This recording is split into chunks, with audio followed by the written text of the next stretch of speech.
Oh, yes. This is the Hardcore Marketing Show. I'm Casey Cheshire, your host for this epic journey. And today's show, sponsored by Cheshire Impact, on a mission to help people maximize their use of Pardot and Salesforce. CheshireImpact.com. Bam.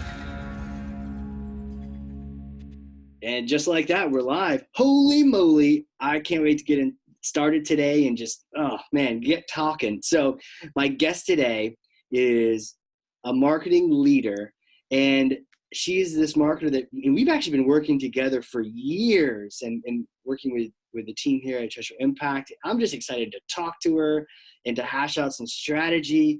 And she is the marketing manager at Allen Edwin Homes. She's a workout fiend, a global traveler. Rachel White, how you doing? Hey, I'm excited to be here. I've heard a few of your podcasts. You always have awesome guests on the show. So yeah, and now you're in that hall of valor there, that amazing group of people. Yeah, so welcome. I feel honored. Yeah, right on. And you know, the theme for today is the marketing leadership series. So really talking to people who've been in marketing for a while, like what are you seeing? What kind of strategies? Where does process fit in? And maybe a little chit chat about technology and maybe where the future of marketing is going. So stoked to get into it. And if you've listened to a couple shows, you know how we get started every time. So I'm going to pick this up. It's kind of heavy, actually. I'm going to pass it to you. This is Thor's hammer. So go ahead, take that. And there you go. Now smash for me some kind of marketing myth, like bogus strategy, some misconception that just drives you crazy, and just set the record straight like once and for all. All right. I will smash, which I love to smash this one, that more leads equal more sales. Ooh. Yes. Anyone that's been in marketing has heard from people from their sales team, their exec team, the owner, everyone. When sales are down, everyone's like, we need more leads. More leads are what's going to get us to that sales area. And everyone's like, oh yeah, when sales are good, we still need more leads. So it's like, right. And I'm just trying to tell them, it's not about how many leads that you have. It's not about the quantity. It's about the quality. So last year, we were having a little bit of a rough year for sales last year. Sure. We were down at 100 sales over the year. Okay. So started in the winter of January. So we're down. We're thinking, okay, it's a bad winter. The spring market just hasn't come yet. We're in home sales too. Right. Yeah. Yeah, we're a home builder. So we're like, okay, the spring market hasn't come. July came, spring market still hadn't come. Oh, jeez. Yeah. So we're struggling. So our OSA team, which is our online sales advisor team, they're like, we need more leads because they're the ones that talk to all of our digital online leads. So I'm like, okay, we'll try to figure out anything we can do to get those leads. Right. So late last year, we started doing these Facebook lead ads. I don't know if you've seen those before. Sure. Yeah. Where you fill your email in on Facebook kind of thing? Yes. Yeah. It's just a form. So we have an ad with a picture of a house and people fill in the form and then they get directed to see more photos of the home and everything like that after they fill out the information. So we did that and we got hundreds of leads. We are getting hundreds of leads every week from it. All right. But not one appointment. Oh, no. Yeah. So our OSA team is spending so much time trying to reach out to all these leads. So we have a very intense way that we reach out to leads. Over 30 days, we try to touch them over 100 times. What? How do you do that? Like with email and phone and text and all the different? Email, phone, text, and video. We use BombBomb for videos. And we send these videos that are personalized that say, hey, so-and-so family, or something like that, or like, hey, you haven't reached out to us. Do you still want us to call you, talk to you? We send all these videos, we send text, we respond right away. So it's pretty vigorous. So so when people fill out these lead forms, we found a lot of people were just filling them out because they wanted to see more pictures or they were just curious. No one wanted to be contacted. So we're spending That's all our time. That's not just contacted either. That's like, it's getting smothered. Yeah, they were smothered, which I mean is great because we do have such a good, conversion rate on most of these things. But for these people, they just weren't the right leads. Right. Yeah. So then, of course, now our online sales team's like, we want a lot of leads, but we don't want these leads, you know? It's like, Lesson learned. Yeah. yeah, you can't do anything right. No. So we changed all of those social media lead ads from lead ads to traffic ads. And traffic ads are, just leads that'll go right to our website, instead of, we won't get their information. They'd have to fill it Right. out on our website. So I figured, leads would be down. Social media leads obviously were down because we weren't getting those lead ads. Yeah. But what we found were that our website leads went way up. Right. But I think one of the main items you need to first focus on with this is making sure that your website is robust, when you're going to take those leads and have them go to your website. When I started 5.5 years ago here, our website was pretty brutal. Yeah, I know the feeling. Yeah, it wasn't even responsive. So anyone on a mobile device, a tablet, anything They're like trying to pinch and squeeze the screen. They're like, what's this look like? Yeah. Yeah, and it was really ugly, to be honest. But it's not anyone's fault. My predecessor, she tried to get a new website all the time. She met with the exec team, the owner, constantly tried to pitch a new website. But websites are so expensive. It's like, you don't want to commit unless you know that it's the right one. And there's so many different, people that built them out there. So she was never successful in getting anyone to agree on a website provider. Right. So then I came in and I was like, okay, this website is not okay. I'm a pictures person. I love photos, and it had like no photos. There is no area to even like add photos. Right. Oh, so, really? It was just like text? Yeah. Oh, gosh. Yeah, it was just a lot of text.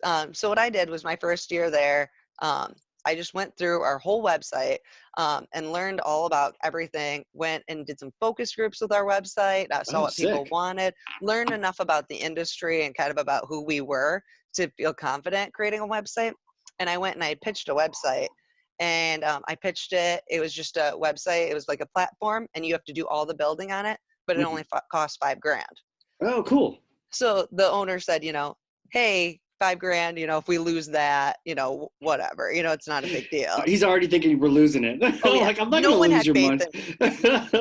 It's like, yeah, this is a credit card. I'm not going to lose the money between here and the bank. This isn't like, one of those movies. Yeah. No one had any faith that the website would oh, no. Be good, but they were just, humoring me. Right. So I spent the next 4 months with all my time just creating this website, because I don't have any, website design in my background, Sure, yeah. But I was like, I'm going to do this. I'm going to do it right and get this done. So built the website. I pitched it. And everyone, it was like mixed feelings. They're like, well, it could change. It could do this better. But they went with it. We still have the website to this day. Wow. How many years ago was this? That would have been about 4.5 years ago. Wow. Time flies though, huh? Does it feel like you just did the website, or does it feel like it's been up for a while? Well, it feels like, it doesn't feel like I just did it. That was like a labor of love. Oh, got it. Yeah, it was a lot of work. So it's like one of those things that I never want to go back to. Agreed. So, sometimes, people get in, they like doing new websites every so many years. I'm like, no, thank you. If we can get one that works, let's just not ever touch it again. Yeah. Because there's like a lot of glitches when you switch too. I can't imagine the pitch meetings where like, here's this new design. And they're like, I hate it. You get some people like, I don't like it. Where's the button? Like, okay, all right. Well, you must have more patience than I do to be able to, okay, people, what are your ideas? Great. I will take them into consideration. And then you like run away quickly before they change their mind. Tell me about the focus groups, because we've had a couple people chat about that, but not actually were in there. Were you in there with people and like asking them about the website? How did that all go down? So it was actually our SEM provider, which is called MLive Media Group. Okay. And they actually got all these focus groups together Really? of people. Yeah. And I was actually able to sit in and ask them all of the questions and just have a conversation with them all. What was that like? It was really cool, actually. Yeah. I really liked it. I would like to do it with a lot of things, because there's always things that I like am skeptical about. Like, everyone always says, like when you ask, okay, why do we do it this way? They always say, well, it's just the way it's always been done. True. Yeah. But there's like a lot of like dead end things with maybe we should do it differently, like photos, for instance. So we've always just taken photos of our homes. Well, last year I was at a meeting with our website providers. Actually, it's called HMX. BDX puts it on. It's their summit. Cool. Yeah, and I was there, and they were talking about our photos, and they were like, yeah, sometimes if people or animals or things like that are in them, they're more relatable. So I started doing, yeah. So I was like, that's a great idea. I'm like, so I started doing all these photo shoots with people in them. And then I looked online, what are the best performing, photos and things like that. And it's good looking women. Really? Well, I guess that just makes sense. Yeah. So it's good looking women, and then animals. Cute animals, right? Not ugly animals. Yeah. I guess even ugly animals are kind of cute. I have a dog. I'm definitely a cat person. Yeah, okay. But and now have a dog because my fiance has a dog. So and it's a French bulldog. And it's ugly. Bulldog, yeah. Yeah, it's a French bulldog. So everyone thinks that they're so cute, but they're actually really ugly. But they're so ugly that they're cute. Right, and they just sort of mope around and hi. Yeah. Are they the ones where like they're drooling all over the place? They actually don't drool, thank goodness, because good. I don't know if I could have dealt with that. No, you're like, okay, hard pass here, guys. Like, yeah. Do you have a cat too? Do they get along?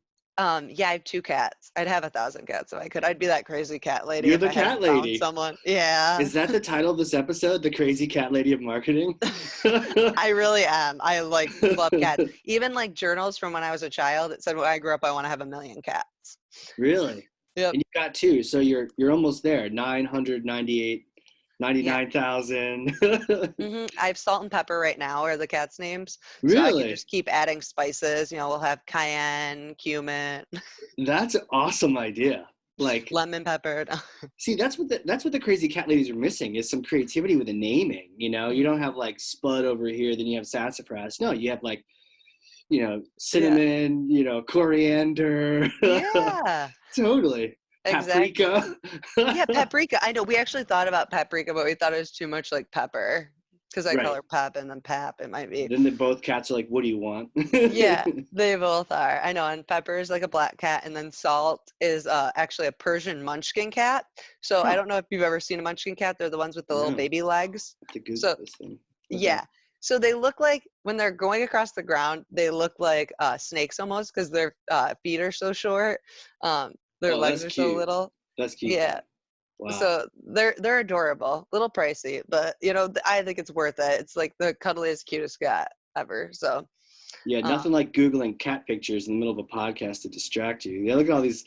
Some of these are ugly, but some of these are cute. I like. Well, it's funny because I actually wanted a Savannah cat first. If you know what those, that might be worth the Google. I don't know anything. I'm learning. I'm going to school here. Yeah, and my boyfriend at the time was like, "We're not getting a Savannah cat. They're like huge. They're like a leopard." Yeah. Wow. Leopard body, cat head, for everyone listening. You're going to have to go Google this later, everybody. Savannah cat. You'll thank me. You'll thank us both later. Like, oh, wow, look at that thing. Yeah. So the munchkin cat was, a good option for probably having an apartment. You're just collecting all sorts of cool oddities with those cats. That's awesome. You give them crazy names, too? Yeah. Crazy. I like it. So maybe we'll have a different title, but that's very tempting. I know, I'll take it. I love cats. That's like I'm totally okay with being the crazy cat lady. Okay, I think it's happening. Maybe your personal brand just took a refresh just now. Yeah. You have to go get that domain later and book that.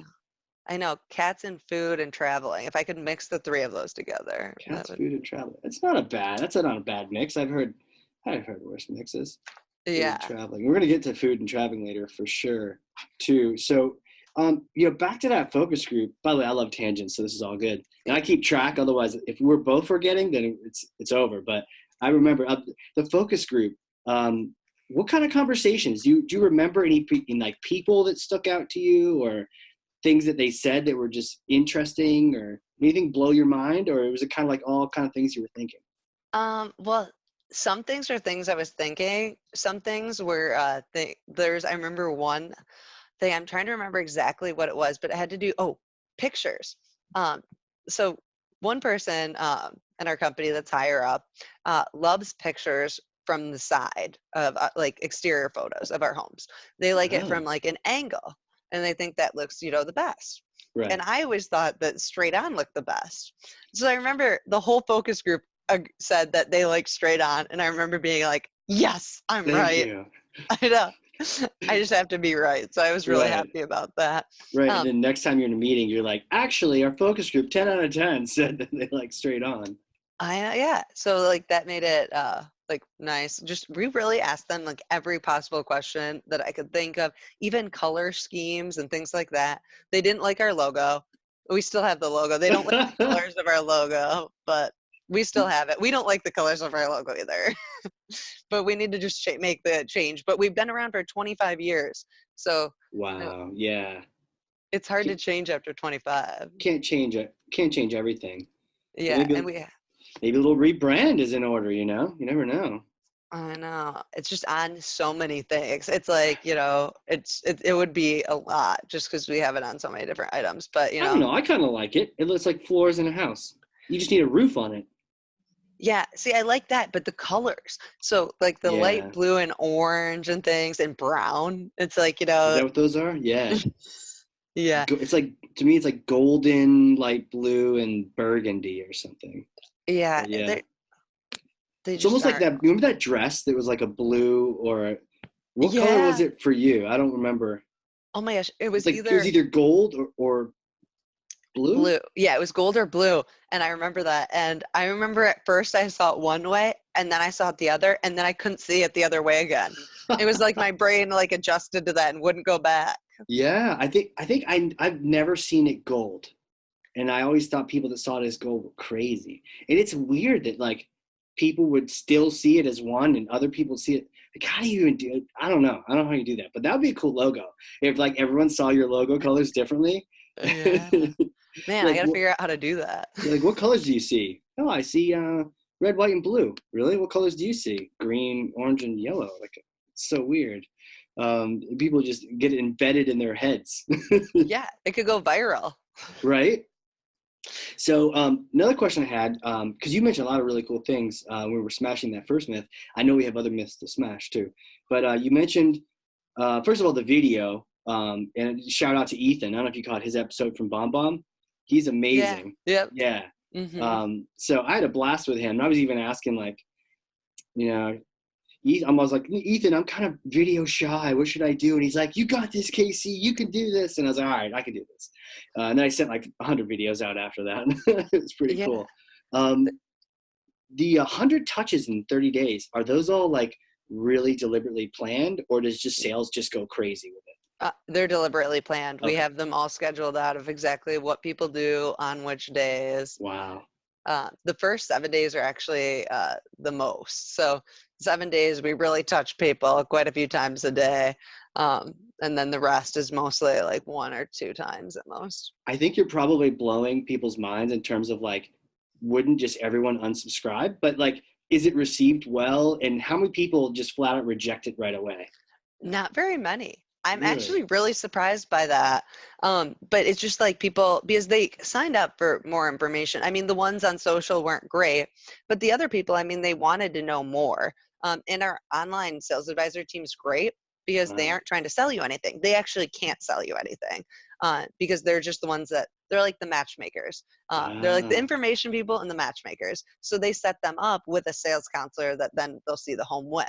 They can't sell the home on their own. So they give you all the information. They tell you about your budget. If you don't know anything about mortgages, they teach you about that, which is really great because a lot of people, especially millennials, don't know about mortgages. I've never bought a home. If I didn't work in the home industry, I wouldn't know, what my monthly payment would be or what I could afford. So they really educate people. So it's not like trying to sell it all, which is really nice. So people really don't unsubscribe that. They don't mind it, right? Because you're actually providing value the whole time. That's very interesting. Yeah, and we do it in so many different ways that people can pick what's their favorite, type of communication. Got it. Like choose your own adventure, but we're just letting you know with all these different examples. Hey, talk to me on here. Talk to me on here. Talk to me on here. You want a phone call? One of this? But however you want to talk to me, let's chat. And then also here to help. Interesting. I think when I was first thinking about 100, I was like, man, I could see people running for the hills. But if they are literally signing up for more information, they already got the photos, additional photos they saw. So it's not like they're getting tricked from Facebook. They're just like, yeah, give me more information. And they probably appreciate the follow-up and the help just staying on top of things. Yeah, They really do. And they actually end up, one of our online sales advisors, Gina, she is a rock star. She's already sold over, because they technically can get the sale if the sales counselor they set them up with gets the sale. Got Then it. that counts as that for them. And she's gotten over 100 sales this year already. She might be close to Jeez. 150. Yeah. So she's a rock star, and she tries to set those appointments on the first day, and she does it a lot. Right. So Like come in and like meet with someone about yeah, it. Is so that what they she'll said? yeah, so she'll like say, hey, can we put a time on the books for an appointment? And that's what we call traffic, or those appointments. Right. So she'll do it on the first day. She'll get in touch with them. So she's like a Jeez. little wizard of it. Like Yeah. I You don't know know, how she does it. was it always this way? Because I think one of the positives from this, so I'm thinking like operationally from as a marketing person, is that at least you know that when you get a lead, sales is actually going to call them. I think that's for a lot of other people, that's the big complaint is, okay, you wanted more leads, I got you more leads, and then you didn't call them until 7 days later, and they're not interested anymore. They already bought somebody else, or like you lost track. I mean, they didn't call them at all. So at least they're calling them. Did you help set this thing up, or what kind of conversations do you have going back and forth with sales?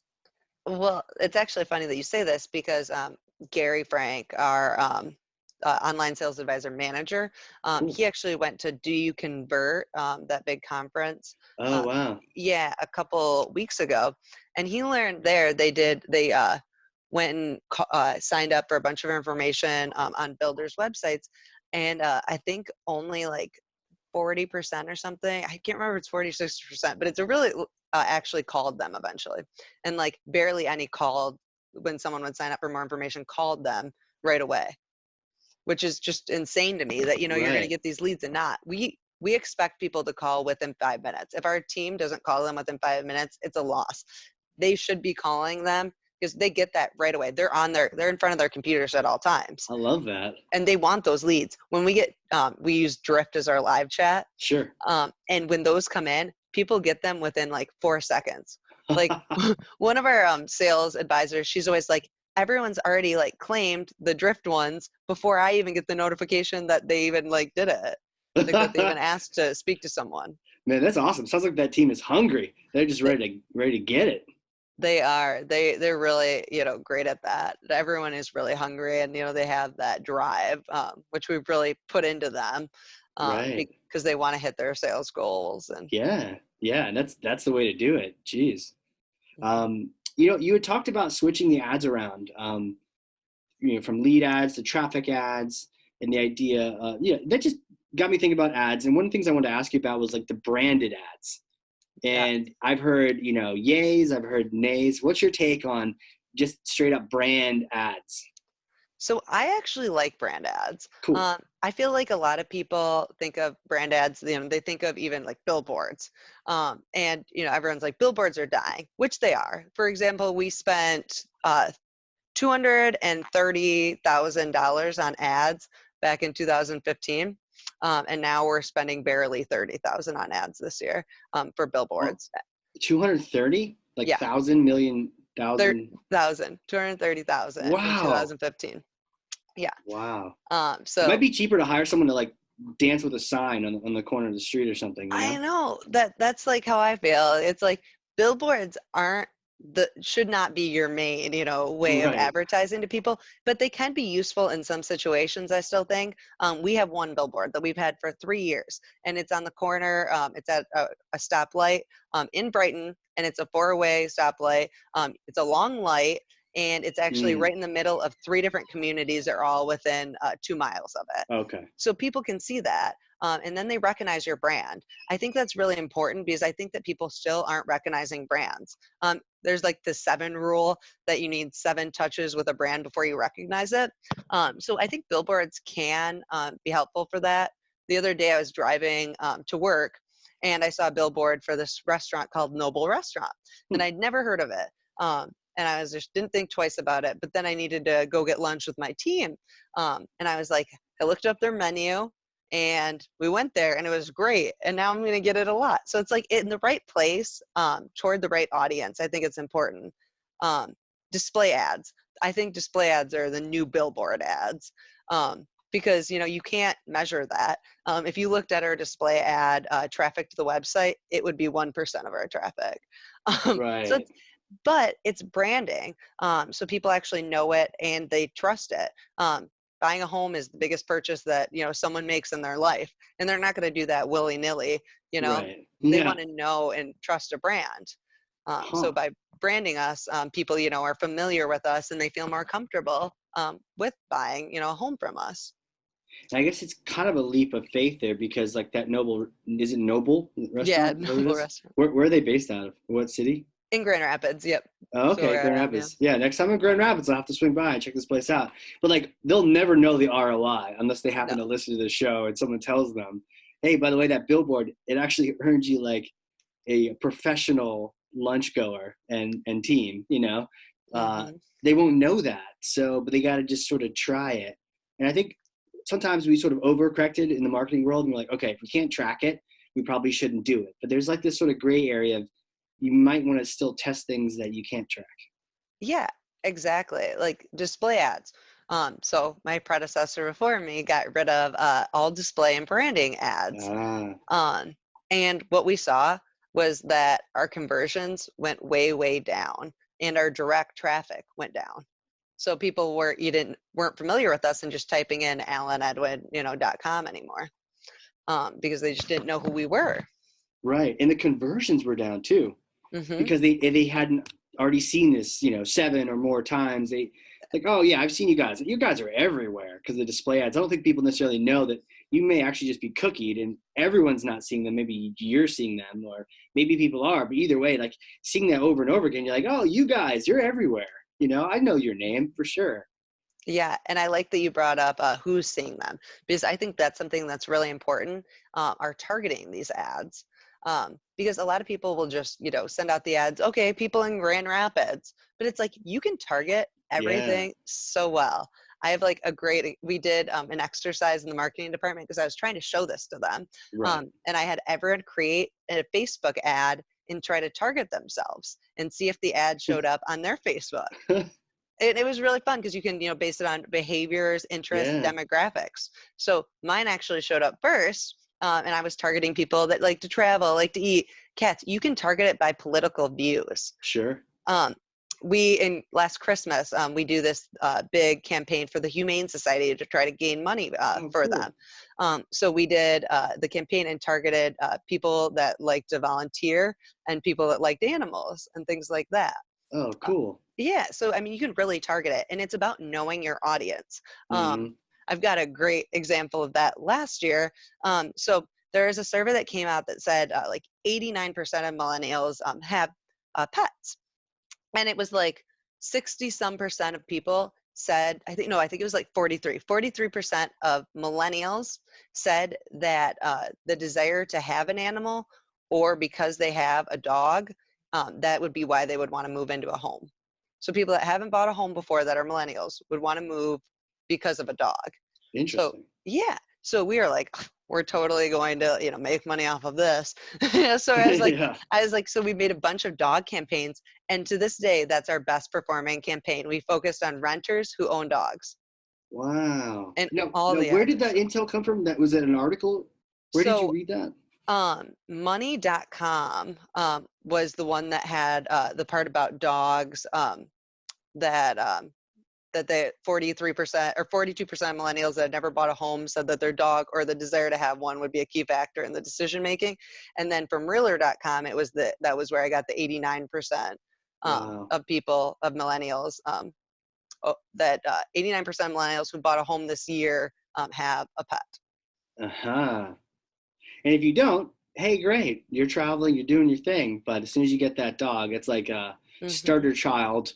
Time to settle down. You can't just go all over the place. You're interesting. And that's been your best targeting Yeah, those from that. ads they're really cute too. I'm not even a dog person and I really like them. They're all like, there's a picture of a dog and it's like, Toto, we're not in an apartment anymore, Oh, snap. Yeah, yeah, yeah. or like It's a like dog in a doghouse outside that says like looking to move up, or, you know, something like that. I could see that being really fun to kind of come up with those things and just sort of try them out. But to see the results happen, that's got to be pretty rewarding. Oh yeah, it really is. Every meeting when our SEM provider comes in, he's like, "Oh yeah, your display ads that perform, the best are those dog campaigns that you created." And I always look at my boss and I'm like, How about them? How about them animals? "Yeah, That's awesome. Huh. So, okay. So tying it all back together, display advertising, all the ships rise in the harbor. So getting rid of those might lower your conversions, lower your direct traffic. So you may not be able to track it, but it can help. So it's something that people should test and try turning it off, see what happens, or just try turning it on, that kind of thing. Yeah, I would definitely say that because, yeah, since we've developed more of those display ads and really worked on perfecting our targeting, um, our traffic hasn't went up, but our conversions now to sales, Mm-hmm. 1 in 3 people that meet with us at an appointment will buy a home, Wow. which industry average, that's insane. Like, Sure. other builders aren't seeing that. So Now, are they doing that just so you stop calling them? I mean, maybe. I'm sick of these calls. I'll just buy a home Yeah. already. Oh, fine, guys. Fine. I'll buy your home. Let's do this. No, that's really cool. Okay. So Yeah. display ads, brand ads. I always thought too, brand ads. It's the cheapest on the block if you're the brand. Like Google's like, oh, Yeah. you're this brand. Cool. You can have it for like 5 cents because normally people don't spend money on there, so you can have it for free almost. Yeah. Whereas other people trying to jump on your brand tend to pay like a huge price. I Hmm. remember being in an agency and someone much higher than me came up with some idea to like, ooh, let's go after their brand. And we're like, well, that's really expensive because Google's going to give them cheap ads and they're going to make us pay twice as much or quadruple because we're not actually Yeah. that brand. And they're like, yeah, that's fine. Let's spend several $1,000s testing this thing out. And we did. And it wasn't very successful. It was very expensive. That was the only thing we were like, we've confirmed this has been very expensive because people were looking for that brand. So why would they click on this other brand? But either way, we tried it out. But yeah, it's great to defend your territory with some really inexpensive brand ads. And a lot of people go after our name actually. Do they Uh, really? yeah, and I'm like, fine. I'm like, spend your money because like if people are searching for us, they're going to go to our website, they're going to go to your website, and they're gonna like ours better. Yep. Yep. Totally. And I remember there was this like the Dollar Shave Club. I remember Googling them one time, and then there's this other club called Harry's. And I remember they had this ad front and center that was like, "You deserve better than $1" or something. And they were Oh. bidding on there. And I just tried it again to see if it showed up, and it doesn't. But you've got like Gillette, Dollar Shave Club, Harry's. So Dollar Shave is sort of protecting their brand with an ad, but Harry's is in there trying to make things happen and bid on somebody else's brand. So yeah, you got to be checking that out, especially if you got a good brand. Other people are trying to capitalize on it, right? So you got the billboards, you got the things going on. They want to try to steal your traffic. Yep. It's Oh, crazy. I had Alan Edwin up.com up, and I'm getting harassed by chat right now, so I'll probably have to close yeah. that out. You like our call to actions? I feel like that's like a huge one there because we have that schedule an appointment, or right at the top, it's our register bar.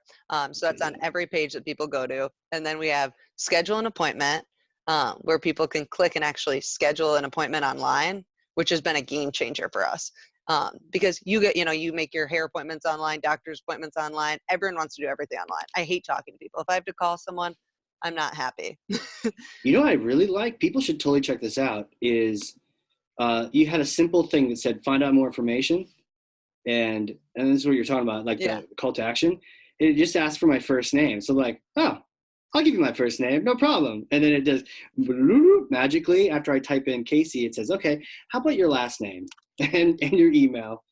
And I won't fill this out because I know what happens if I do. But Oh, it'd be interesting to see how quick you got a call. you want to try that? See what happens? Be Okay. interesting. But yeah, and you see our little bot at the bottom. I just changed that last week. It was like just a little robot looking live chat Yeah. guy, and I Yeah. changed it to a dog. Got it. So Well, now it's a robot dog. I just filled it out. 11:39 p.m. Oh, just turned 11:40, so I'll give him 11:40. Okay, so you're saying this dog? Um, oh yeah, it's like a little computer dog. I'm here to help. That's awesome. It's not like, oh, buy my thing. It's like, Do you need some help? Yes, let's go. Quick question about the product. We'll chat about chat later, for sure. Actually, why don't we talk about chat now? What's your thoughts on chat? So I really like chat. We had Yeah. a different live chat software before, and we switched to Drift at the end of last year. And our leads have been way higher from Drift. It's a bot, so I know everyone has the thoughts. Some people like bots, some don't. I hate when I call and there's like a bot and I have to press a bunch of numbers and it's not a real person. But Right. online, I like the bot. I really like it on a website because you can get exactly what you need quickly. And then for us, we have our online sales advisors waiting to jump in whenever they feel necessary. So if and you can click, one of the first options is that you just want to talk to someone right now, and you can just click it and just talk to someone if you want a real person. If you just want information, you can click something else. If you need customer care team, you're a buyer already, you can click Yeah. that. You've got some cool choices here on the path. It's like, yes, let's go at the top. Makes total sense because you're saying like, okay, if it's go time, like let's talk. Yeah, that's number one. And that way those people don't have to sort through the whole list. But then everyone else, quick question, customer care, hablas español, spring escrow, or I'm a realtor, which means, okay, we're gonna put you in a different category. We won't harass you, we'll maybe work with you or something. But We love that's cool. realtors, Do so we you? might still harass them for their leads. We Your we team is totally gonna harass them. Yeah, we love realtors. Like realtor partners, oh, they've gotten us in the downturn during 2008. Mm, Realtors are what kept us afloat. Realtors and first-time home buyers. I mean, they help you out because we always say we want to partner with them. We will never cut a realtor out of a deal. Our sales team gets more if they work with a realtor because we got love it. having that partnership and those connections. Huh. Yeah, partners are keys. But to your point in the downturn and whatnot, makes total sense. But let me go back to chat real quick. Any best practices? Like you dumped some other platform, you got Drift, and you're right. The bot can like you don't have to feel rude not talking to. I'm ignoring your bot right now, and I don't feel rude. But if I hit like yes, let's go, I would have to mid podcast be like, I can't talk right now. I would feel rude to a person, but for a bot, you're like, hey, hold on, bot. I'll be there in a second. Yeah, exactly. And I love that it pops up because I think that's really important. Yeah. Our other one didn't pop up. And then I Oh, love that because it's on there, you can see, I don't know how to explain this, but on the tab, it'll show that something's going on. Like if you yeah. click out of that tab and go to a different tab, it'll look like something's like going on there. So it makes you click back to the website and that one. Oh, right, right. That's what got my attention while we were chatting. Here, I'm trying to pay attention to you, and this little thing in the tab is like blinking at me, and I'm like, Yeah. oh, something's happening. I need to go back to this website. So that's smart. It kind of brings you back in. And it has the schedule an appointment right on there. So you could schedule a time that works best with you to have our online sales advisors call you, Right. which is awesome too. Because I mean, people like right now, I wouldn't want to talk to someone right now because I'm sitting at work. But if you can call me at 4:30 when I'm driving home, and I'm in the Right. car and I don't have anything to do anyway other than sit in traffic, that Right. would be ideal. Huh. So what are the kind of best practices? I wrote down, scheduling an appointment on there, being able to do that. Any other kind of tips or things you've seen right or wrong with chat? I'm trying to think here. I feel like a lot of times it just takes too long to talk to a real person. Um, Uh, and you need to put too much information in. We really uh, made that a lot easier because people don't want to put a ton in. I mean, when you go to certain stores and you buy something, purchase an item, and then it asks you for it to put in your order number, oh my gosh, that just drives me crazy because it's like you have to look up the order number, and then if you can't copy and paste it and you have to type it in, you might mess it up and then it doesn't recognize it, yeah. something like that.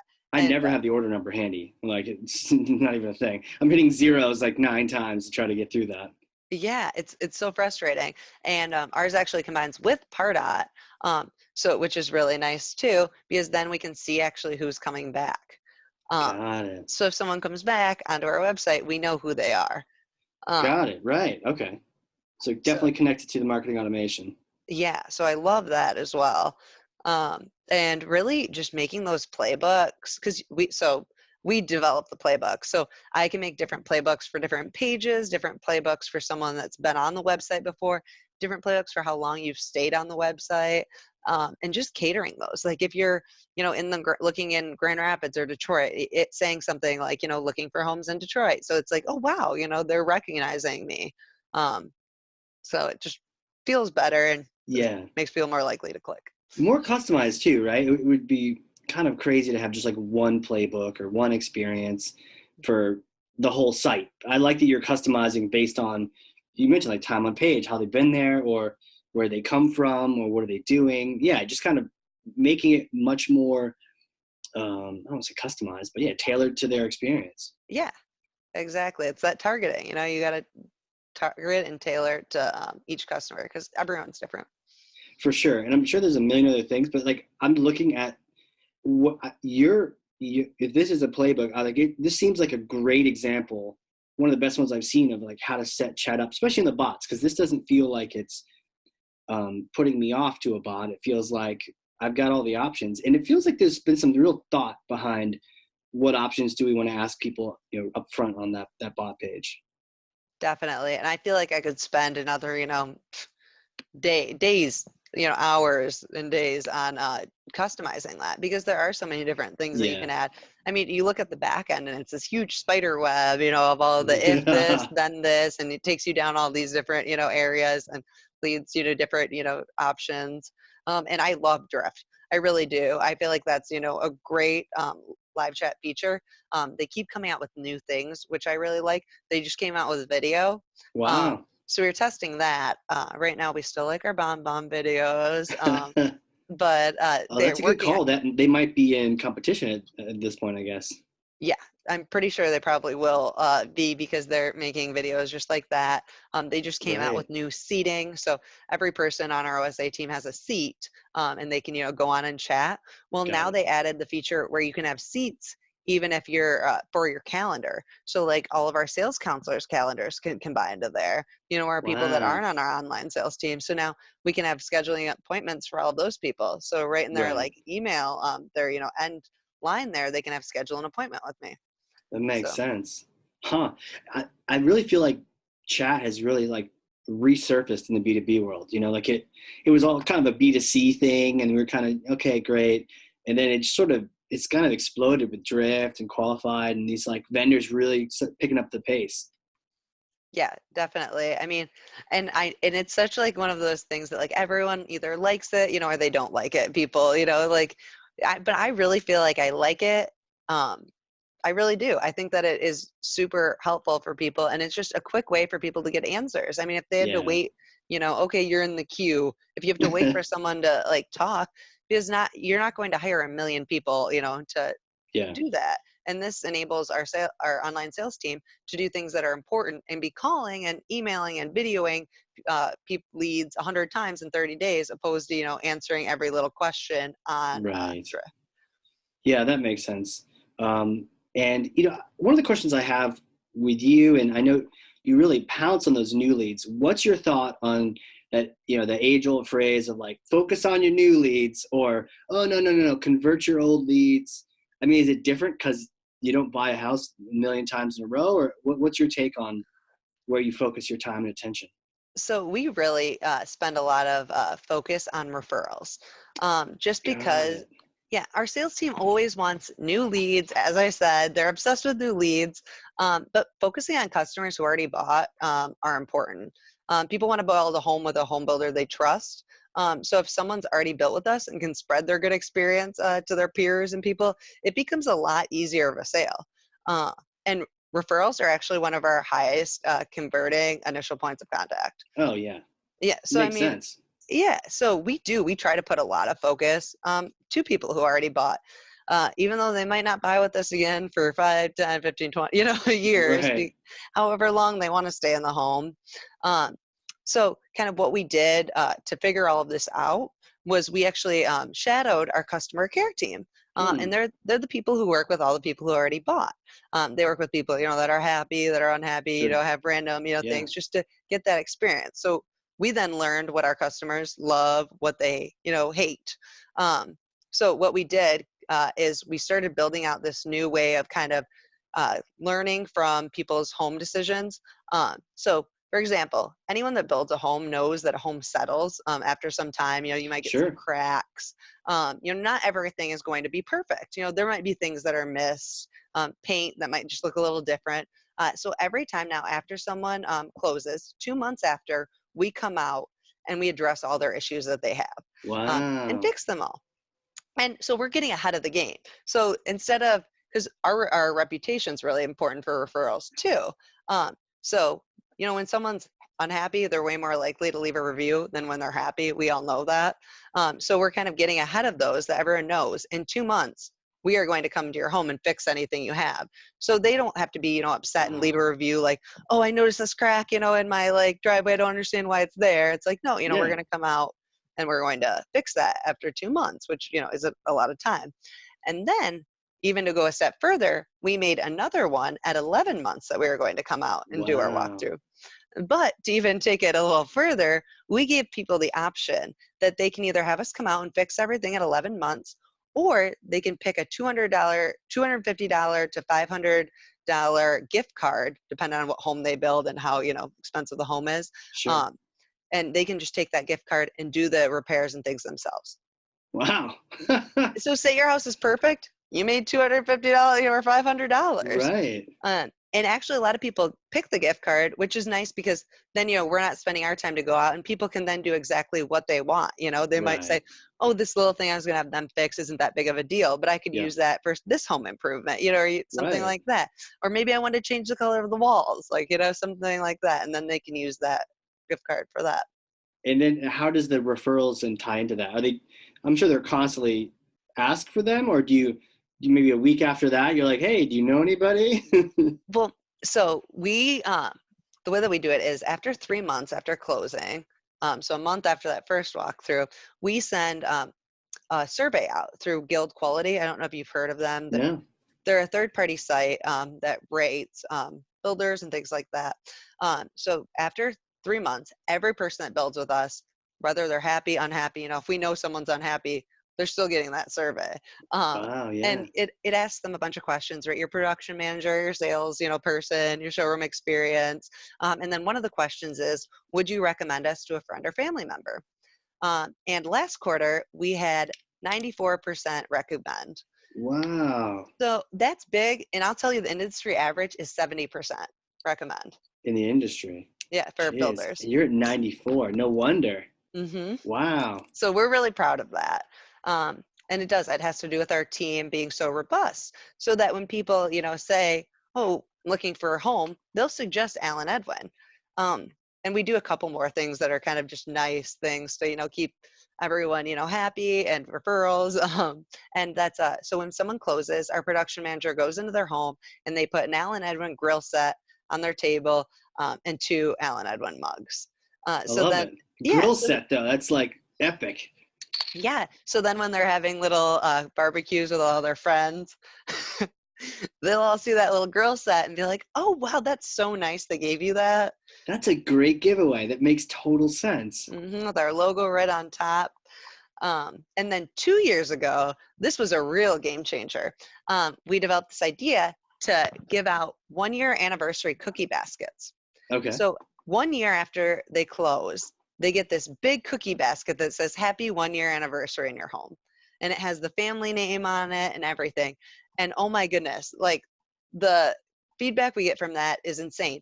Everyone posts it on social media. So then we get all of their followers seeing it. They always say something nice. And then they always email our customer care team and tell them that they got it too. And they're always like, this was so nice of you guys. Thank you. And if they're letting us know that they appreciate it, they're definitely telling other people.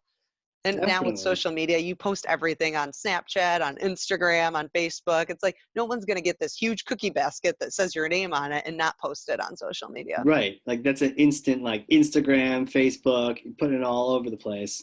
And it probably says Allen Edwin like right there and next to their name. Yeah. So you're getting like a bunch of impressions for that too. That like you can't even track that, but it's like magic.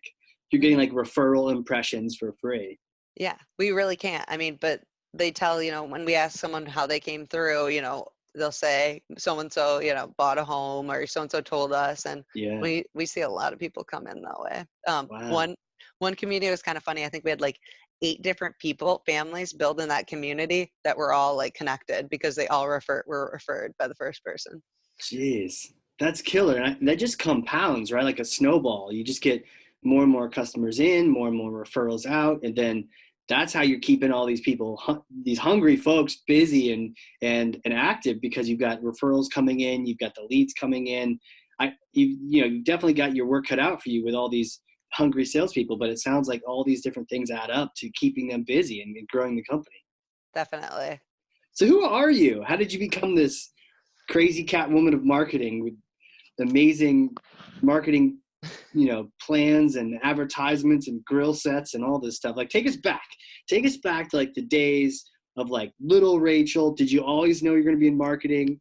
Well, I actually wanted to be a lawyer when I was younger. Oh, wow. I love arguing with people and convincing them that I'm right, or convincing them, to do something. Sure. Like my stepdad, he always said, he'd be like, oh yeah, Rachel would convince me like that she could really do anything. And he's like, and then I'd later be thinking about it and being like, why did I let her do this? Like one time I went to the movie store to rent a movie. Yeah. Back when there were, family videos and Blockbusters. Yeah. And there was this movie, and it was, I think it was called like Team America or something, with a bunch of these like little puppets. And that is okay. That one. Yeah. Yeah. And I convinced him to let me like rent it and watch it. And we're sitting there watching it, and he's just like, what? Like, how did I ever let her rent this movie? This is horrible. Like, her mom's going to kill me. Oh, I'm 3 years older than my little sister, and we watched it together.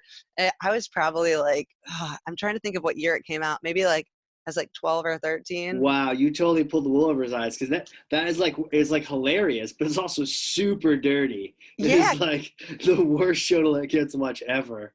I know, because it's puppets though. That's how I got it. I was like, oh, it's like animated puppets. And he's like, oh, okay, that makes sense. He's like, it's got a high rating. And I'm like, I'm like, maybe the puppets like have their clothes off at times, so they think it's dirty. Right. You sold him. I did. So he always said, he's like, if you become a lawyer, I will pay for law school. But no then, kidding. Yeah, but so my best friend, her dad was a lawyer, and I told him how I wanted to be a lawyer and everything. And he goes, Rachel, you do not want to be a lawyer. He goes, being a lawyer is horrible. If I could go back, I would not be a lawyer. He's like, all you're doing is paperwork. He's like, what you like to do isn't what's being a lawyer. He's like, you're not going to be, in court arguing your case. He's like, you're going to be in the library. Because this was back, apparently before he knew how to use the internet. Like, because you'd have to go to the library to look up all these past cases, case things law like and that. all that. And I was like, I don't want to like go to the library all the time and write. Like, that's not me at all. Like, right. So I was thinking, I was like, okay, you know what? Advertising and marketing. I'm like, that's me. I'm like, I could convince people to do a certain thing, and learn about people and use it, to my own advantage. Right. So that makes sense. So you went to school. You actually went to school for it too, or PR, or? Yeah. So in Connecticut, I went to school. I started off there, and I went for advertising and promotions. And what did I minor in? I'm trying to think now, but it was the most random. Oh, philosophy. Oh, wow. Yeah, so I minored in philosophy, which was just a really random one, but I learned a lot from it. Really? Yeah, which was really funny, but I liked it a lot. And then I transferred to Michigan State. I don't know if you've ever transferred schools. I have, but yeah. Yeah, nothing transfers. None of your credits transfer the way that you need them to do. So I wanted to transfer and go into, they didn't really have advertising. I wanted more marketing. But to do that, I would have had to spend like an extra 2 years than I already was going there. No thanks. So I was like, okay, I'll get my degree in communications. That's fine. I actually had some really awesome classes there that taught me, a lot about communications that helped me. And then right after college, within a week, I interviewed at Allen Edwin, and I actually accepted the job. I was the first person they interviewed. And so for like a week and a half, I was waiting to see if I got the job. I was back up in my hometown of Traverse City. And they said, you got the job. You need to start next week. So I had 1 week to try to find a place to live in Grand Rapids. And Traverse City is like way up there, right? That's like out in the boonies, the woods, and. Yeah, but it's beautiful. It was rated, I think, like Good Morning America is the most beautiful place in America. What? Yeah. Sick. It is. It's beautiful. It seems like a tropical place with all the water and the dunes and things like that. Until it snows, right? And then it's. Yeah, I hate the snow. I know it's cold up there, but it's cold everywhere. Harsh winter. Yeah. It's not cold in Florida. No, but it's cold everywhere in Michigan. So I really That's true. That's true. So you had to move. You had to move there in like a week. So you had just like, hey, I got a job. Time to be a big person now. And Yeah, it yeah. was tough because the place that I found was actually, so I was in my 20s, and the place that I found that was close to downtown where I wanted to be was with two men in their late 40s. And I remember telling my mom, I'm Hmm. like, Mom, I'm like, this is the only place I can find. And she's like, I don't know if I feel comfortable. She's like, I need to come down and meet these men. And they were really nice guys, but they just had a spare room, and they said that I could stay there, and they were great. And I lived there, I think, for 4 months until I found a good apartment of my own. Sounds like a sitcom waiting to happen. Like the two It, guys, two guys and a recent graduate. yeah, well, they actually had another room that they ended up renting out to this woman, probably in her 70s, that had some cats. And I swear she was like a That witch had doctor or cats. something. Oh That's actually God. what made me move out, because I was like, that's just weird. But And not the two new old guys. It was like, or it was old 40 or two. It's not the two adult men there. It was the crazy cat lady voodoo witch doctor. The yeah, all right, I I'm did out, like the guys. cats though. You did like the cats. No, like you should totally. That would be like a perfect play or like book, a short story of like you living in this crazy apartment with these crazy people. Yeah, it was different. When my coworker came to move me, we went in the basement where the like washer dryer was, and she was so scared she wouldn't even go down there. She's like, "You've lived here this long?" And I'm like, "Yeah, it was fine. The basement's a little scary, but Was it like the kind that's like an earthen basement where you can see the dirt and the stones and yes." cobwebs and all Yep, that? it was definitely, and there was a lot of writing on the wall. Oh, really? Yeah, like on the like stone area. It was weird, but not there anymore. Now I have a great apartment right Yeah, now downtown, you're brand free new. of that. That's good. That's good. Mhm. So you've been at Allen Edwin for a long time then. Like this has been like your job that you've sort of grown and become more of a marketer in. Yeah. And I really like that because I mean, if you're in marketing, like at, an advertising agency, you're going to have a specialty. Yeah. Like right now, even with our company, we could have someone that just does social media, someone that does videos, someone that does Yeah. our website, someone that does Salesforce, and I do all of those. So it's really nice Right. because I can kind of have my hands in everything. So it's kind of made me really rounded because I need to kind of know a lot about everything, which is really awesome too, because I come in every day and every day is different. Right. Yesterday, we did this big presentation in front of 200 realtors, just to talk kind of about where the market's going, about our pivot to first-time home buyers and millennials. The day before, I worked on our 25-year anniversary video. So I had a bunch of people in Wow. our company. I set all of that up. And then literally the day before, we did a photo shoot. So I was in charge of the photo shoot. I actually brought some of my friends in because we're all women, and did the photo Apparently shoot. that's what works. Yeah, I had my dog there, and then I had the previous guy did a photo shoot with my sister and her. She has a 1-year-old baby that is literally the cutest baby, and That's I'm not cute. biased, I swear. Well, not all babies are cute. Not No, all of them are. So it's good he that this should. one was. Yeah, I'm sure if you go to our website, you'll see pictures of him on it once I add all of those onto there. Sure. But it's just like every day, is different. Like having to be the Salesforce admin, I didn't know anything about Salesforce, but learned how to change everything and customize it to be exactly what we need, and training people. There's nothing like it, being able to wear all those hats. Like, I think I was talking a couple episodes ago with someone about how free, in a small company where you're like the marketer or one of two, you get to do everything. And almost no other jobs in a company that get to do even sales. Like you're doing sales, you may different styles of sales, but you're like doing the same. Accounting, you're not going to randomly pick up some other discipline. Tax law. I mean, maybe attorneys, but like marketers, you just described like 3 or 4 different things in 4 different days. It's crazy. Yeah, it really is. It's like I just learned so much, and I'm constantly learning and like evolving, which really help me to grow. Yeah. Because I feel like I can talk about anything. I can, do anything. I can go into, a million different things. And not only that, but if there's some new thing, you're so experienced at learning that something new that it doesn't really bother you. Like, oh, I've never used that technology before. Let's go check it out, and see what we can do. Yeah, and I think it's all just about the learning aspect for marketing. If you get someone in marketing, sometimes they can be, just okay, I just know this. I'm the expert of this. Right. When our digital marketing person left last year, I actually hired on someone that I know, and she was actually a social worker at a school. So Right. so I told her, I was like, hey, do you want to, come work for us? And she's like, I have no, experience in marketing. And I go, that's fine. We're going to teach you everything anyway. I'm like, even if Mhm. you had experience in marketing, it really wouldn't help that much. I'm like, because we have to teach you so many different things that no one's going to know all of these things anyway. Yeah. Yeah. And You she's, learn by doing. and she's been amazing. And she loves not having, little kids all the time, hitting her and pinching her and, so Right. it's a great change for her. Maybe just some really hungry sales reps, but that's about it. I know. Oh. I'm like, you got to throw away your master's degree and just come work for me. And she did. And it's been great. Yeah, it sounds like it's been fun too for her. So she's really found a. I mean, that's what you should do, right? Find that fun place you love working, and don't worry about the Yeah. degree or whatever you have. Just go find what your passion is.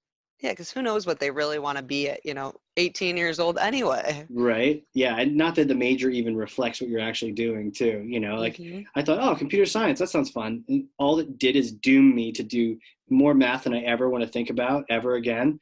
And getting deeper and deeper into the computer, kind of like you with the law. I'd rather be talking to people and not in a library, not in a dark dungeon writing code. I like to interact and that kind of thing. So yeah, the majors all sort of are Hmm. wishy-washy anyways. Question. If you were to get back in a time machine and go back to the very beginning of your career, you just graduated school, about to move in, what kind of advice would you give yourself um, for your marketing, for your career? Probably invest in Bitcoin. Right. That'd be really nice. I'd really like having all of that money. But no, I would actually tell myself to just, stick with it. Because, when you first start working at a new job, I mean, there's a lot expected of you. It's, fast paced. This company is Totally. really fast paced. We could have a campaign that rolls out that one day and it needs to start the next day. And it's Yeah. like, whoa, okay, this is, what we're going to have to do. The website, there were nights that I was like, we're here and I was like, okay, well, do I even go home? Like, or should I just like start working again for the next day? Like, Right. so it was a lot when I like first started. But like if you just stick with it, you learn so much and you're able to evolve so quickly. And you learn what you need to do to kind of experience everything the way that it's going. Because I mean, things are constantly changing. And I mean, it's all about prioritizing in this company because there's never a time that you don't have something that you need to do. There's always probably like 20 to 30 things that you need to do, but it's all about prioritizing and what's most important right now. And then when you have some downtime, you can get to the other, things. So it's just like I really tell myself to, just start prioritizing, figure out what's most important and just ask. And if you can't get to something, it's fine because I just try to get everything done and I'd be spending, so much time working that it'd be overwhelming and I would have gotten burnt out had I not started prioritizing. That makes total sense, right? And I love how you said that. I mean, there's always going to be something to do. You're not going to ever not have, 9 to dos or 90. So it's not so much about how big that list is, but what's at the top of the list and second and third and fourth.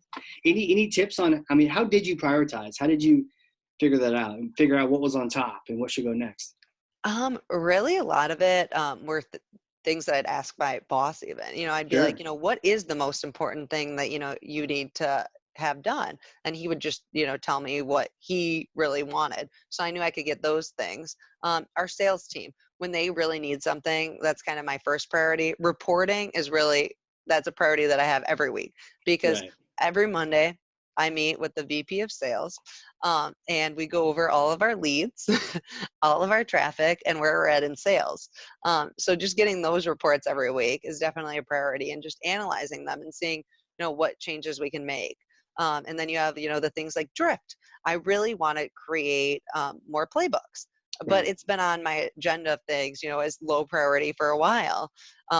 Events are kind of something that's higher. I always think, these events need to be executed, so we want to really Right. keep that a high priority. And then with the marketing team, there's just three of us. So we really are cohesive. And if I need to do something today, for instance, for this, I was like, okay, Natalie, you need to set up all of the lights for this podcast because I'm like, it needs to look good. So she went and figured out all of our new lighting and like set it up for Oh, that's me. awesome. Yeah. So it's like, it's really like, and then sometimes she'll be like, okay, I need you to help me at this homeowner newsletter, and I'll be like, okay, I've got time to do it. So it's really working as a team, helps with that prioritizing because we can tell, and I tell each person, I say, this is what's most important right now, get that done.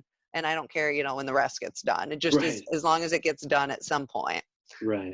So things with deadlines are always, first events, Salesforce. I would love Salesforce, all of the new ideas that I have for it to be first priority for our developer. But I really have to prioritize all of those, even for him, because he's so busy. Right. Yeah. You can't do it all at once. So you gotta, that really is the secret, I think, to just getting things done. It's just knowing what you need to do first, second, third, fourth. Yeah, because so last year, for instance, we developed this whole new brand of floor plans for our homes. Oh, sweet. Because I told you our sales were bad, weren't great last year. You're doing everything you can, yeah. Yeah, I mean, we're just so different. Last year we're over 100 sales light. This year we're at our goal was 680 homes. We hit that in September. Wow. So yeah, so now we're going to be like at probably 800 homes, which is just crazy. But it is because of learning from prioritizing our pivot, which was our integrity floor plan launch. And those were homes that were set to launch for first-time home buyers. Because what we realized was it wasn't that the spring market just didn't come. It was that we actually had priced out the first-time home buyer. Got it. Yes. So we figured this out and we said, okay, we need to make homes at a lower price point. So we started going to our vendors and we said, okay, we're going to switch vendors unless you can give us these many items, because we're buying more than, most people. Yeah, totally. So all of these at a lower price. So we didn't even have to take out granite, we didn't have to take out these beautiful fixtures out of our homes. Wow. We just made them a little more compact, and we found ways that, we could cut down without cutting down on quality or anything. And that floor plan now is like 60% of our sales are from that floor plan. Jeez. But yet prioritizing that, we knew we needed to make that pivot and needed to make it quickly. So we made it in like 1 month. And that means so half of our homes are pre-sold homes that people like design themselves. Sure. And half of them are our spec homes, our showcase homes that we actually design. So we actually had to go back and redo all of those those showcase homes that we had already planned for, but now we had to make into our integrity line. Because we knew we weren't going to sell those big ones that we had planned at a higher price point. So we had to do all of that in a month. So it's like those kind of things that you're like, this needs to be priority. This month is going to suck. Like, this is going to suck. Like these last 2 weeks have been pretty busy for me. And I'm like, yep, I know it's going to suck. But after next week's done and I'm done with the conference I'm going to, I'm like, it's going to be, I can get to all these lower priority items. But until then, I'm not going to stress myself out even thinking about them. Right. That makes total sense. And then, and I guess in between, when you're not working, I know you love to travel. Where have you been lately, and what's on the horizon? So I actually got engaged in May.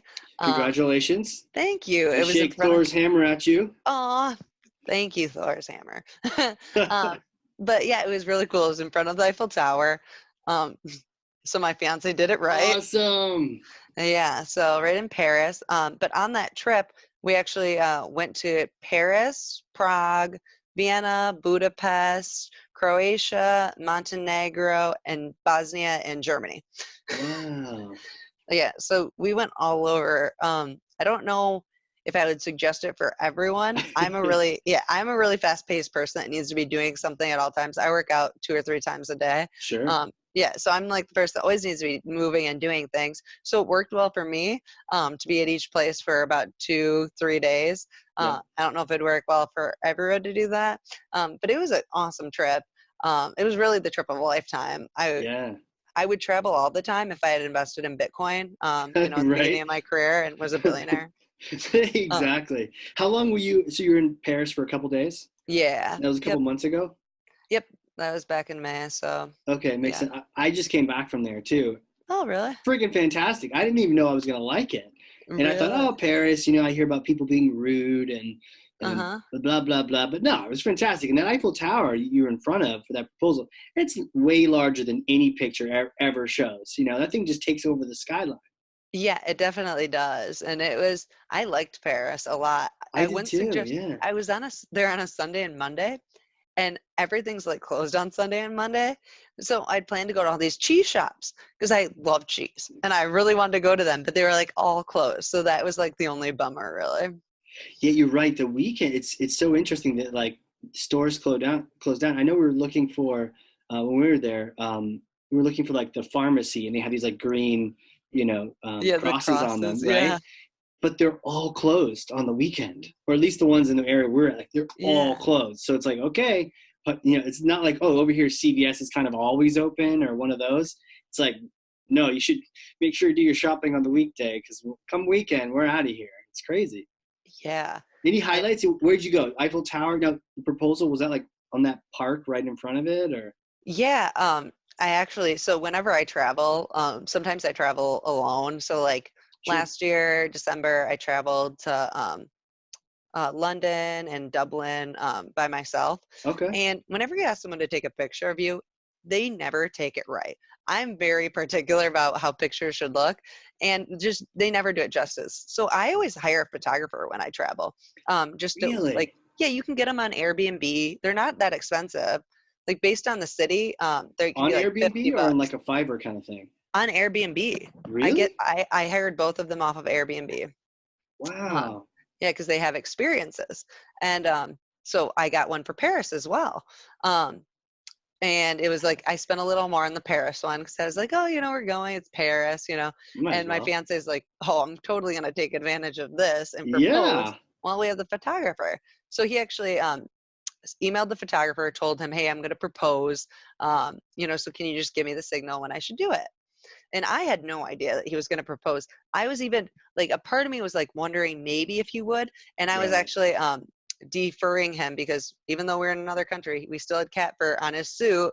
So I was like, lint rolling him and seeing if there was any ring boxes, in his pockets. And I was like, nope, there's nothing. He's definitely not proposing. And then we go through the photo shoot, and it's an hour-long photo shoot. And 45 minutes passed, and he still hadn't proposed. So I was like, yeah, definitely not happening. Well, well, what had happened was the photographer forgot he was going to propose. So the photographer never gave him the signal to do it.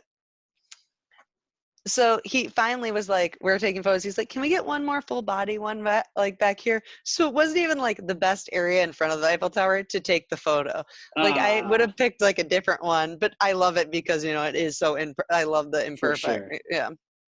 So it, it was a great time. How I cool to won. have a photographer there for the proposal like that. That's fantastic. Oh yeah, it was great because there were so many really good photos, and if I asked someone to take it, they would have messed it up for sure. Totally. You brought that up.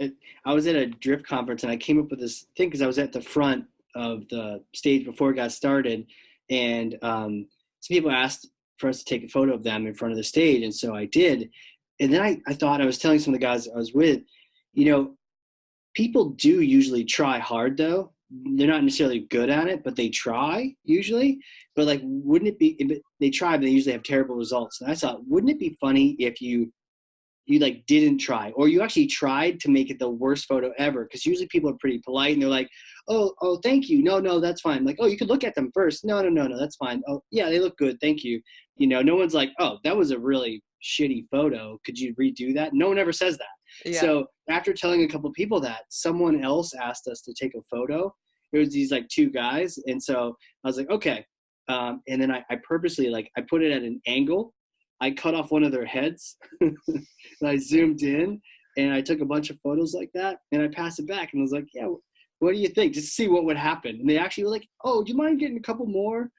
They did. But they said it so nicely, but they were like, ooh, because it was so bad. It was like the worst photo you could ever take of someone. But like we everyone sort of tries in that situation but it kind of like spoof it a little bit like oh yeah I tried really hard here what do you think you're like oh great photo thanks Yeah, where there's so else in many times like Paris that. did you go Oh God, there's so many. I'm trying to think because I had this app that actually planned out every little place that we would go. wow But you can it's the coolest app ever.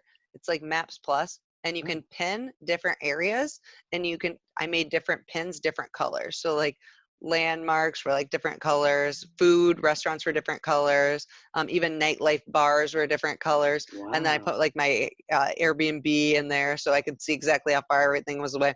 And then I could really plan my route so that I could hit like everything that I wanted to kind of go to. You definitely stay active. I mean, 20,000, 30,000 steps, easy. Yes. Oh yeah. I'm always in those step competitions and I have to win. I'll be like on the elliptical at night at like 11 o'clock at night when I could be watching TV upstairs. I'll be watching TV on the elliptical so that I can get those extra steps in. Might as well. We had a thing here at Treasure Impact where it was like a Christmas gift. We got everyone one of those, what are the basic step things that everyone has? Fitbits. Yeah. We got everyone a Fitbit for Christmas.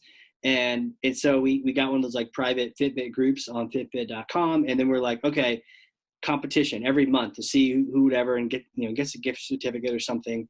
And it always ended up being between me and our bookkeeper and the team, Katie, who's fantastic.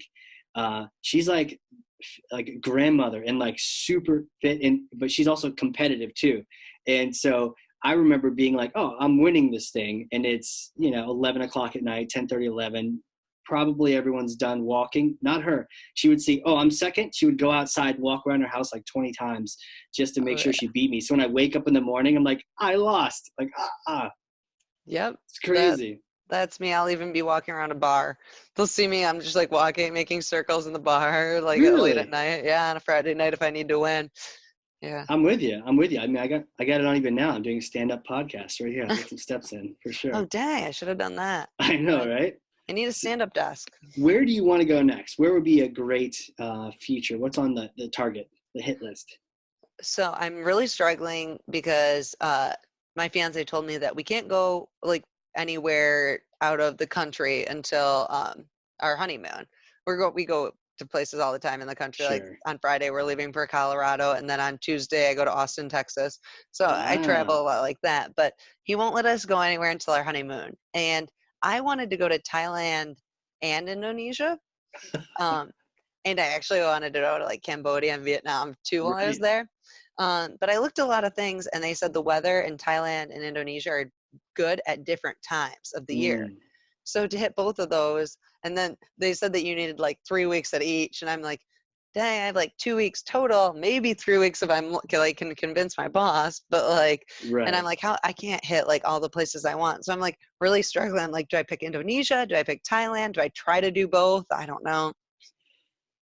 I really like Thailand. I haven't done Indonesia, but I've seen some photos. Is that where Bali's at? Where's Bali? Yeah, Bali's in Indonesia. Yeah, I've seen someone on my Instagram's there now. I'm just seeing these amazing photos. I'm like, where is this place? Oh, it's Bali. Like, oh, okay. That makes sense. Add that to the list. That's fantastic. Yeah. What do you think? Which way are you leaning, you think? I'm almost leaning on doing both. And just being like, okay, yeah. Which not, I'll probably end up screwing myself because the weather won't be great at either one of them because I'm trying to like find a time, like the closest time crossover time. It'll be perfect at the one you just left. Yeah, that would be my luck. But yeah, I want to do both of them because I've always wanted to go to Thailand, but Bali is so beautiful. And I already found a photographer in Bali that does of course. Yeah, an Instagram photography tour. So the best Instagram photos is what they take. I know. I'd never heard of that, but that actually makes total sense because, you're in there with your iPhone or whatever, and you're trying to take your, and it never really does it. It's not the right lens, Yeah. Even if they add 5 lenses to the iPhone, it's still not the right lens. So it makes sense to hire someone. Yeah, exactly. Well, this is crazy. This is fantastic. Thank you for being on here. Where can people connect with you? Like LinkedIn, Twitter, where should they go? Yeah. Add me on LinkedIn, Rachel White. Check out our website, even alanedwin.com. Now, should they chat with people and check out what they're up to? Did you get a call yet, by the way? I haven't. Has anyone reached out to you? No one's called me yet. Maybe they know where I live or something. That's strange. I wonder if you're already in our Pardot system. I could be. You're gonna have to go. I'm gonna go next. They're right in the office next to me. I'm gonna go back there and be like, hey. The problem is that now that we've done this, I'm gonna get hit. But it'll be cool. I'll have to, it's like a study to see what happens. Yeah, you'll have to let me know, and I'll look and see if you're already in our database. Right? Absolutely. So fantastic. This is Awesome. Thank you so much for coming on here. I've learned a bunch about chat, about ads, even getting a photographer from Airbnb, and this is awesome. Yeah, no, definitely. I really loved being on here. So this is. I don't know if you looked at the time, but it literally warped by. Like it just.